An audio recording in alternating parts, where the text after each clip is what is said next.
بسم الله الرحمن الرحيم شركان جرائد wuxuu ku saabsan yahay maantay dadka Soomaaliyeed dhibaato lagu haayo qaarkood dulmi ka jira guddiga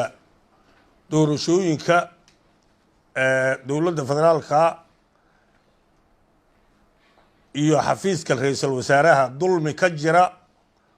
oo dul qaadan weynay una dul qaadan doonin wax badan aan u soo dul qaadanay ayaan maanta meeshan ugu hadli rabnaa waxaan u sheegayaa dadka Soomaaliyeed ama dalka ha joogaan ama dibadda ha joogaan waxaan u sheegayaa beesha caalamka dulmiga guddiga doorashooyinka iyo xafiiska ra'iisul wasaaruhu ay meesha ku hayaan dowladnimadii Soomaaliyeed iyo doorashadii Soomaaliyeed inay dib u dhac ku keenayaan ay caqabad ku yihiin ay dhibaato ku hayaan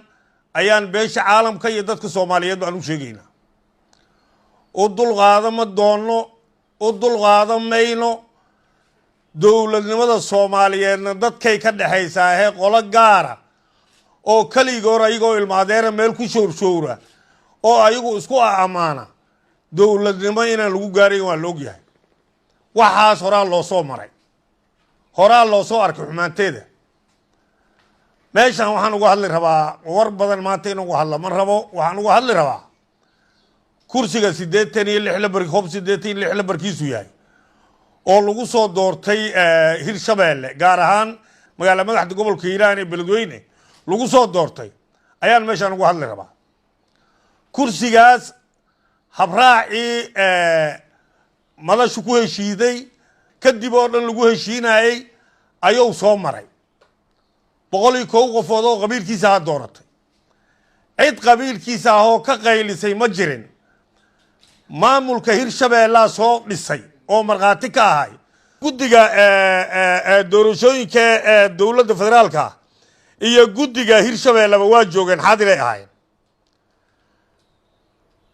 madaxda Hirshabeellena waa joogtay 101 qofood oo kursigaas qabiilkii iska lahay ah ayaa dooratay laba nin ku tartantay labadii nin dhowr iyo 20 uu helay nin 80 xogaa uu helay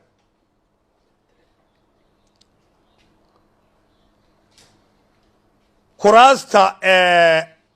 guddiga doorashada dadban meelaha qaarkood waxa ka dhaca kama dhicin Hirshabeelle doorasho xuruho xalaal ah ka dhacday doorasho dadku u siman yihiin ka dhacday doorasho aan kursi qabiilkii iska lahay qabiilan ahayn iyo loo xareeyay uusan ayna doorana ka dhacday oo kursi kasta qabiilkiisu doorto war ilaahay idigu dhaarshay 70 qofood oo kaliya 70 qofood oo erga ayaa 16 kursi waxay dooratay 90 daqiiqo waa la ogyahay Muuse Geelle waa ogyahay boosaasay ka dhacday ra'iisul wasaaruhuna waa ogyahay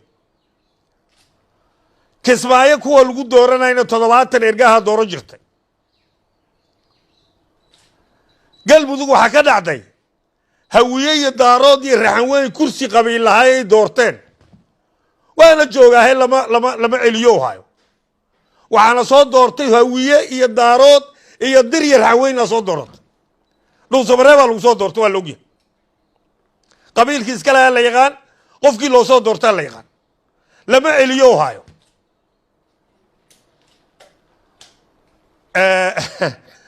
waxa ka soo uray kuraasta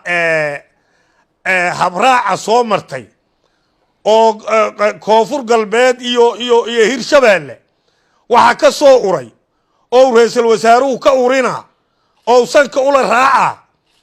oo yaani kuwa oo Jubbaland oo san haysan oo kuwa Puntland oo san haysan oo kuwa Galmudug oo san haysan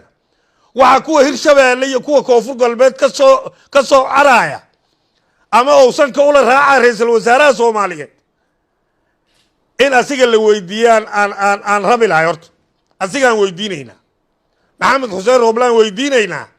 waxa koonfur galbeed iyo hirshabeelle uga dhex bahay qaladka koonfur galbeed iyo hirshabeelle ka jira oon jubbaland ka jirin oon puntland ka jirin oon galmudug ka jirin taas waxaan weydiinaynaa maxamed xuseen rooble ra-iisul wasaaraha soomaaliya aan weydiinaynaa ra-iisul wasaaraha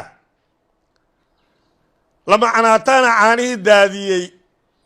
haddou isleeyahay lama leh wax dhibaato ah oo doorashadaas caqabad ku ah oon asiga ahaynu ma jiraan sababtu waxa waaye asiga ra-iisul wasaare u ahay doorashadaasaa loo xil saaray dadkii kaloo dhamo ku shaqo lahay madaxtooyadii waa laga leexiyey 24 saac guddigaan bedel taliyahan bedel inta ku carar inta wax ka jooji inta ayuu ku jiraa doorashadii loo diray kama shaqeeyo waa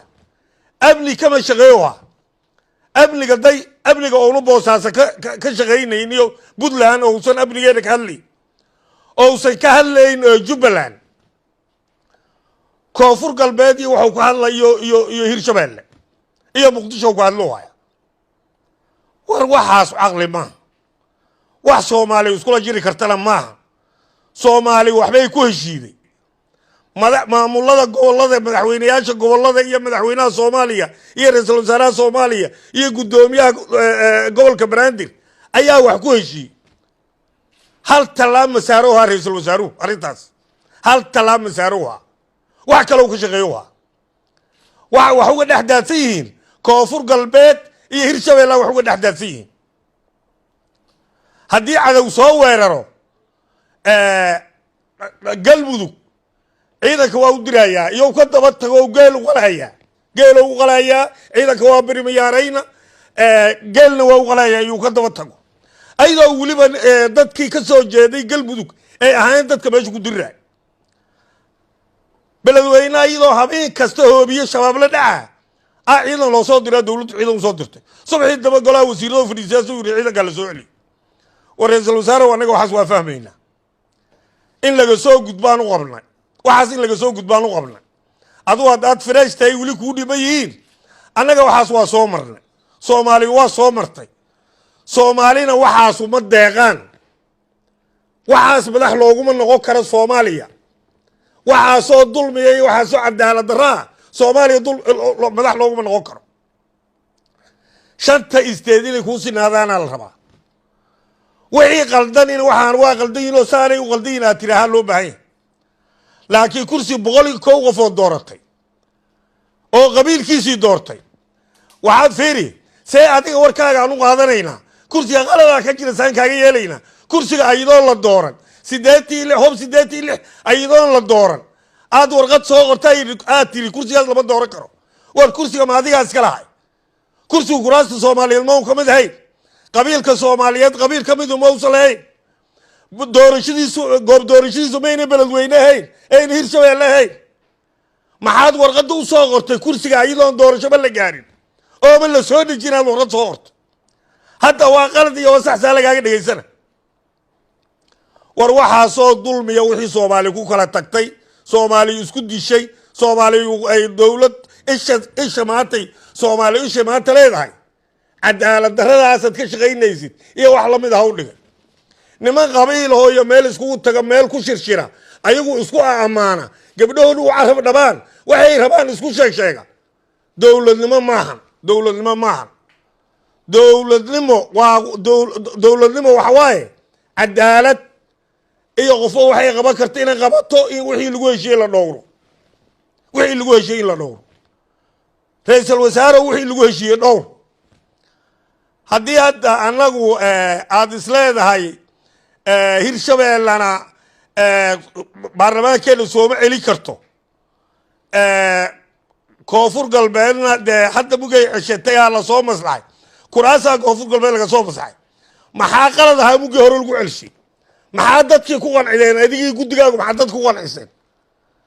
anaa khayaarkay u ceshaday anaa khayaarkay u daystay waay anaa khayaarkay u ceshaday anaa khayaarkay u daystay waay war ra-iisul wasaaro waxa dadku ka dhexeeya waxaas maaha soomaalinimadu saas maaha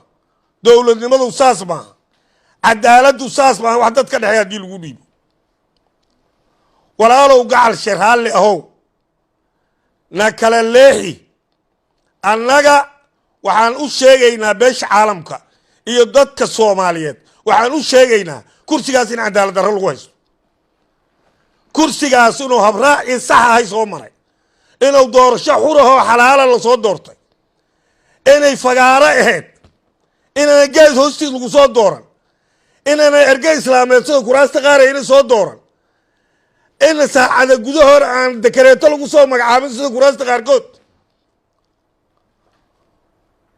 kuwaasba laga hadli maayo maxaa kursigan looga hadlaa Fahad Yaasiin ninkii la dirirsano oo siyaasad kula dirirsano kursiga qabiilaa iskale ha ogaado